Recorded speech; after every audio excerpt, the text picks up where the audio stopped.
Big time implications for the NFC in this one. Both teams come in at 11-4. The Bears are in Santa Clara on Sunday to take on the Niners. Thanks for joining us today. I'm Katie Caldwell. This is Jeff Lloyd.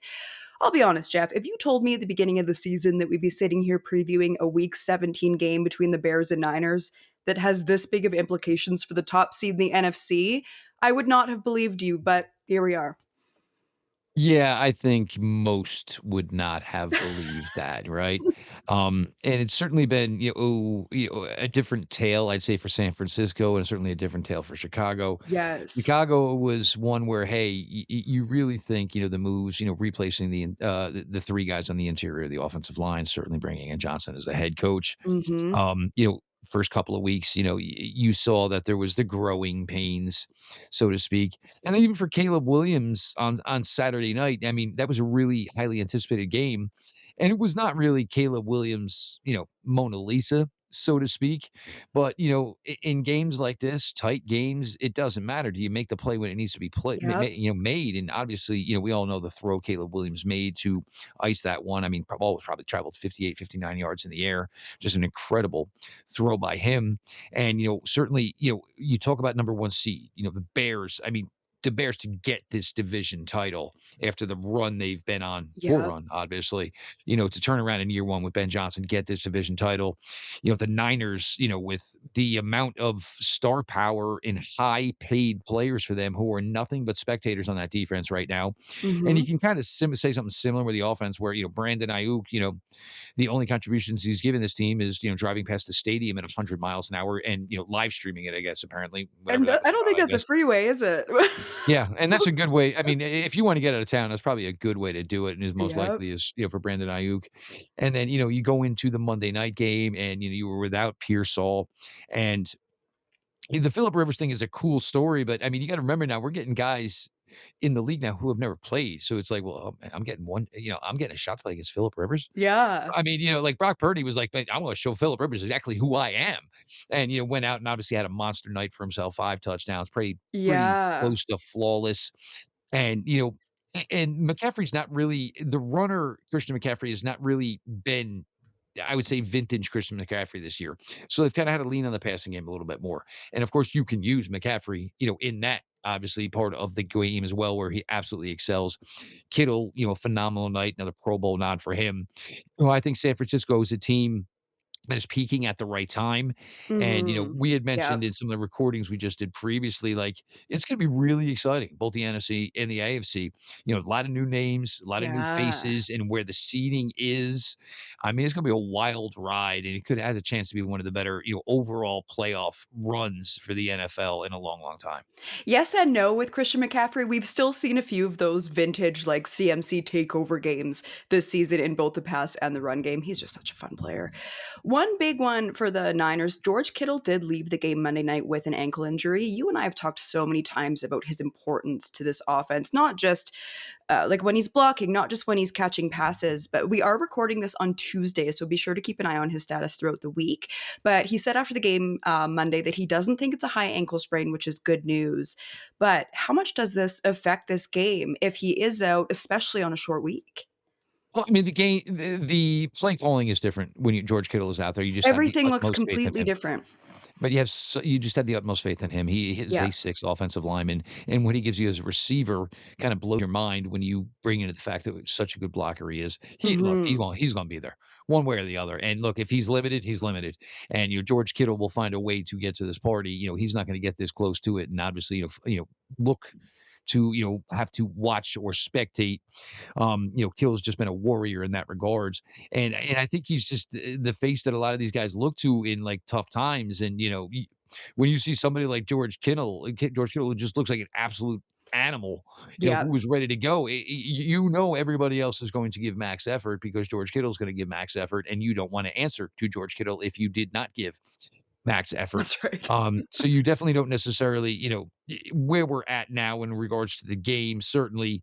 But I mean, this also kind of feels like one of those ones where San Francisco says, man, if you got to sit up all week and make sure that, ankle's above your heart, doing anything you can to Mhm. get that swelling out of there, you do what you got to do. We'll tape you up. We'll shoot you up. But George Kittle, in my opinion, I'd be stunned if George Kittle does not find his way to that field.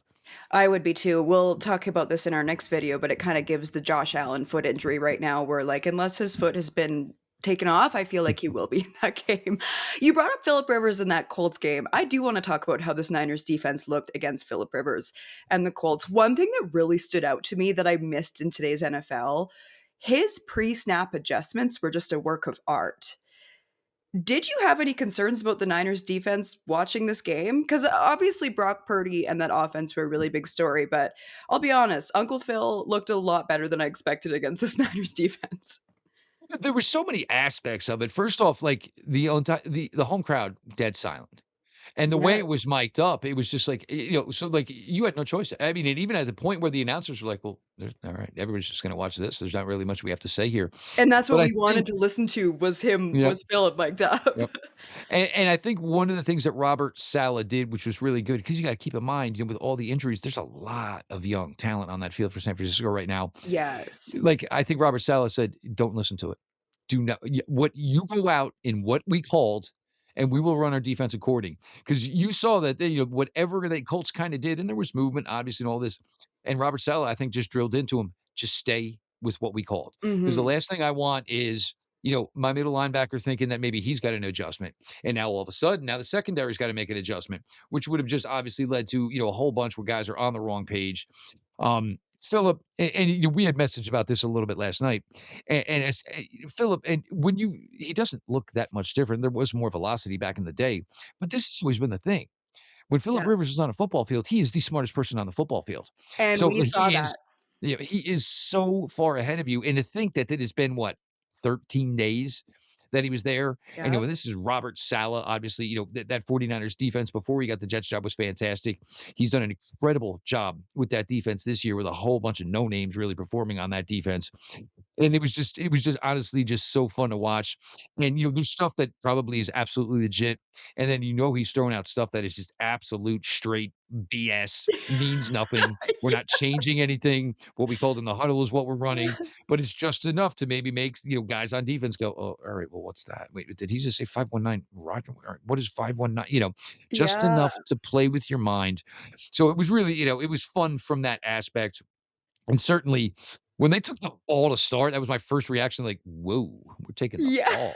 And to his credit, 73 yards, whatever it was, right down the field to Alec Pierce, and even the first play, like, and the announcers even kinda queued it up. Well, you gotta be able to show them you can kinda go somewhat vertical in first play. They went vertical, Yeah. and, right after that, just kinda had things going, and, for a guy like Josh Downs, I think you're seeing like, Josh Downs is like, "All right, well, I there's probably a role for me in the NFL," because he's weird where he's this slot guy for that team, they have the 2 big vertical guys, and it's like, well, how does he fit in? Well, when you have the right quarterback who knows how to utilize the slot receiver, you see Yeah. the way that actually works. But I think San Francisco, obviously ultimately, hung through, got the late pick six, obviously, to make it an absolute blowout. But I Mhm. think they did a really good job just maintaining what their game plan was, not fully, not getting fooled, all the smoke and the bells and whistles and everything Yeah. that was coming out of Philip's mouth. Look, dude, we coached you to do this. And, most of the time it's only 5, 7, 8 variations of the same play that, they were Yeah. trying to do or whatever. Just stay with what, your keys are, read your keys, don't get lost in the jargon. What do you expect to see from Caleb Williams and this Bears offense in this one? You touched on this earlier, but you have to think that they're feeling really, really confident after that huge win over the Packers. And just how that game ended was such a fun story. You gotta feel that they're carrying a bit of that into this next game. Well, first thing I'm looking for here is definitely, what's gonna happen as far as the injuries for the Bears. Because, Mm. Rome Odunze, you look at, Pittman was difficult last night for San Francisco. Alec Pierce was extremely difficult right now. He's that type of guy, 6'3", north of 6'3", bigger, can play vertical down the field. Luther Burden would definitely be their downs type guy with DJ Moore. So you want all your personnel here. And that was probably even one of the more impressive things, with the Bears getting that win that maybe didn't get credit for. You Mhm. were without your number 2 and your number 3 wide receiver, and you still found a way to go ahead and get it done. But, I think for Chicago, yeah, I mean, eyes are on Caleb Williams, But I think a lot of the belief that the Bears have right now in their offense is that they are just running it so Run well. game. Yeah. And with running it so well, it just makes things that much easier for Caleb, and certainly Caleb has Mhm. the ability with his own legs. You feature 2 tight ends, you have good receivers, both running backs can be a factor in the run or within the passing game.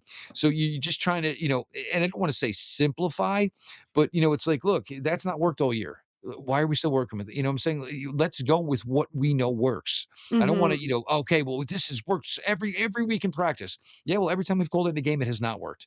So, you know what? I'm not gonna, and the other thing is you can't afford, a chance play or a play that Mm. you better go with something that you have the utmost confidence in that is going to lead to something successful for you. And I think that's where the Bears are getting now as the weeks go on. They're just so much, they're so comfortable in what the identity of what their offense is overall, combined that with their defense. They've really, we talked about Tampa this year. We've talked about the Colts this year, but you want to talk about the team that's maybe gone to this point where they're Mhm. really like the fun story, the way it's all kind of come together. It's probably got to be the Chicago Bears because I don't think anybody saw 11-4 to this point now. One thing that really stands out to me about this matchup is neither of these teams have much of a pass rush right now. So I think this one has the potential to be a shootout. Who do you like in this one, and what is your score prediction? I think, I look at this and then Caleb, Brock Purdy's playing well. I think Caleb Williams is better. I think, I does it really feel that San Francisco's on-field product reflects that record? I have a hard time just when I watch this team week after Yes, week. I no, don't. sometimes it does, sometimes it doesn't. And Yep. honestly, Kittle feels like a big part of that when he's on Yeah, the field with them. honestly, I think you probably hit the nail on the head here. And every time, like when I look at San Francisco and I look at that record, for me, it just I don't know if that's a team that record is indicative of what I see from this team when I watch them. There's been weeks, where there are games where they just kind of didn't show up or just didn't make any sense. But I think I like Chicago here, and I think the factor is it's Ben Johnson. Hey, I want this division title. I want this coach of the year title. And Yeah. I think Ben Johnson and what he does within that locker room, I think this team is just on a roll right now. And I think, whatever they were in 24, 23 guys in that locker room, they have no recollection of him anymore because they are so tuned in to what they are now as being a successful team. They are all in with Ben Johnson as well they should be.